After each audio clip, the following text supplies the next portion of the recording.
So in today's session, we are going to discuss about the problem solving process in the quality circle.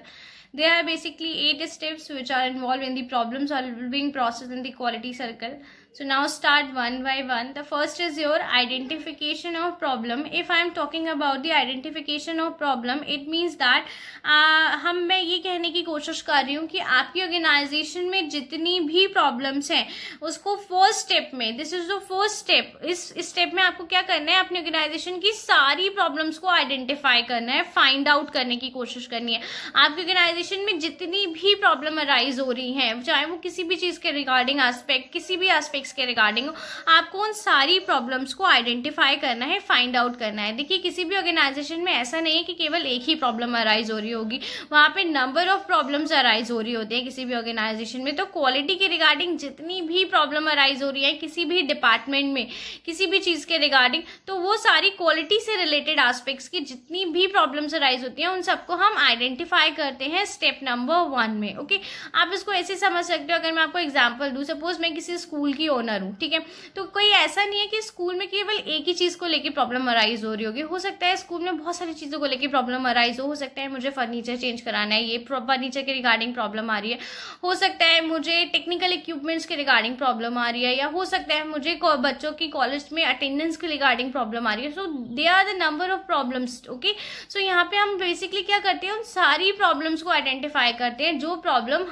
हम face कर रहे होते हैं अपनी organisation में। सेम यहाँ पे हम करते हैं। बेसिकली हम क्या कर रहे हैं, क्वालिटी सर्कल में हम क्या करने की कोशिश करते हैं कि क्वालिटी के एस्पेक्ट्स के रिगार्डिंग जितनी भी डिपार्टमेंट में जिस भी तरीके की प्रॉब्लम अराइज हो रही है उन प्रॉब्लम्स को आइडेंटिफाई किया जाता है स्टेप नंबर 1 में। ओके, सो स्टेप नंबर 2 में किया जाता है, स्टेप नंबर 2 में किया जाता है सिलेक्शन ऑफ द प्रॉब्लम। एक बार आपने सारी प्रॉब्लम्स को आइडेंटिफाई कर लिया कि ये सारी प्रॉब्लम्स अराइज हो रही हैं, अब उन सारी प्रॉब्लम में से एक पर्टिकुलर प्रॉब्लम को सिलेक्ट किया जाता है जिसको लगता है कि आपको इसको सॉल्व किए बिना हमारी ऑर्गेनाइजेशन का काम नहीं चल सकता, हमें इस प्रॉब्लम पे फोकस करना ही करना है। सो यहाँ पे स्टेप नंबर 2 में आपकी प्रॉब्लम का सिलेक्शन किया जाता है। सिलेक्शन किस बेसिस पे होता है, सिलेक्शन बेसिकली इस बेसिस पे होता है कि आपकी जितनी भी प्रॉब्लम यहाँ पे आइडेंटिफाई होके आती हैं उन सारी प्रॉब्लम को डीपली एनालाइज किया जाता है, उन सारी प्रॉब्लम्स के डिफरेंट एस्पेक्ट्स को देखा जाता है बेसिकली कि कौन सी प्रॉब्लम हमारे लिए बहुत ज्यादा इंपॉर्टेंट है, किस प्रॉब्लम को सॉल्व करना।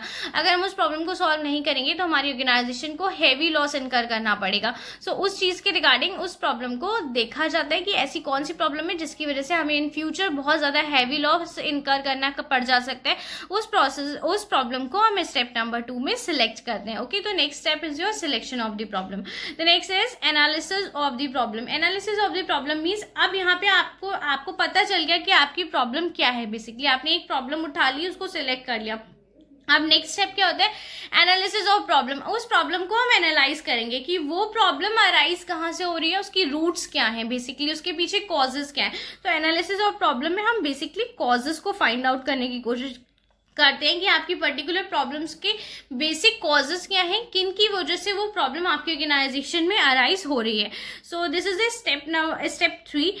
स्टेप 3 के बाद आता है आपका स्टेप 4। स्टेप 4 में हम क्या कर रहे हैं, स्टेप 4 में हम कर रहे हैं जनरेटिंग ऑल्टरनेटिव सॉल्यूशंस। अब हमने यहाँ पे प्रॉब्लम को एनालाइज कर लिया, प्रॉब्लम के कॉजेस को एनालाइज कर लिया कि हमारे इन कॉजेस की वजह से प्रॉब्लम आ रही है। जब कभी भी आपको एक बार इस चीज को आप डायग्नोस कर लेते हो कि आपके कॉजेस क्या हैं, जैसे डॉक्टर को पता चल जाता है बीमारी क्या है, तो बीमारी के बाद वो क्या करता है, उसकी मेडिसिन देता है। सेम यहाँ पे करा जाता है कि जब हमें पता चल जाता है कि हमारी प्रॉब्लम क्या है, हमें कॉजेस पता चल जाते हैं, तो नेक्स्ट स्टेप में हम क्या करते हैं, बहुत सारे सॉल्यूशंस को डेवलप करना स्टार्ट कर देते हैं। यहाँ पे आपके बेसिक ऑल्टरनेटिव सॉल्यूशन डेवलप होते हैं। ऑल्टरनेटिव सॉल्यूशन डेवलप होने का मतलब क्या है कि नंबर ऑफ सॉल्यूशन निकल के आते हैं। ऐसा नहीं है कि किसी एक प्रॉब्लम को सॉल्व करने का एक ही तरीका है, हम दूसरे तरीके से उस प्रॉब्लम को सॉल्व नहीं कर सकते, ऐसे तो पॉसिबल ही नहीं है। सो किसी भी प्रॉब्लम को सॉल्व करने के लिए हमारे पास नंबर ऑफ वेज होते हैं, नंबर ऑफ सॉल्यूशंस होते हैं। तो स्टेप नंबर 4 में हम यही कोशिश करते हैं कि जितने मैक्सिमम सॉल्यूशंस हो सकते हैं उन मैक्सिमम सॉल्यूशंस को डेवलप किया जाता है, जनरेट किया जाता है उस प्रॉब्लम के रिगार्डिंग कि पर्टिकुलर प्रॉब्लम को हम किन किन सॉल्यूशंस को इम्प्लीमेंट करा के सॉल्व कर सकते हैं। The next is selecting most appropriate solution. जब हम बहुत सारे ऑल्टरनेटिव सॉल्यूशन स्टेब्लिश कर लेते हैं, ऑल्टरनेटिव सॉल्यूशंस को डेवलप कर लेते हैं, तो उसमें से हम बेस्ट सॉल्यूशन को पिक आउट करते हैं, बेस्ट सॉल्यूशन को हम सिलेक्ट करते हैं। देखो, किसी भी प्रॉब्लम को सॉल्व करने के बहुत सारे सॉल्यूशंस हो सकते हैं, बट मेरे लिए कौन सा सॉल्यूशन बेस्ट है ये मुझे अपनी फीजिबिलिटी स्टडी के बाद ही पता चलता है कि किसी भी ऑर्गेनाइजेशन, देखो हर ऑर्गेनाइजेशन की प्रॉब्लम अलग होती है, या हो सकता है कि ऑर्गेनाइजेशन की प्रॉब्लम सिमिलर हो बट उनके सॉल्यूशंस अलग होते हैं। सॉल्यूशंस तो आपको कभी भी सिमिलर नहीं मिलेंगे, जस्ट बिकॉज क्योंकि सॉल्यूशन बहुत हमारे पास अवेलेबल होते हैं, बट हम उन सॉल्यूशन को एनालाइज करके ये आइडेंटिफाई करना पड़ता है कि कौन सा सॉल्यूशन हमारी ऑर्गेनाइजेशन के लिए फीजिबल है। तो जो सॉल्यूशन हमारी ऑर्गेनाइजेशन के लिए फीजिबल होता है हम उसी सॉल्यूशन को बेसिकली सेलेक्ट कर लेते हैं। तो स्टेप नंबर 5 में क्या किया जाता है कि जो भी सॉल्यूशन आपके लिए सबसे ज्यादा फीजिबल है, आप अपनी ऑर्गेनाइजेशन में इजीली इंप्लीमेंट करा सकते हो, उस सॉल्यूशन को आप यहाँ पे सिलेक्ट कर लेते हो।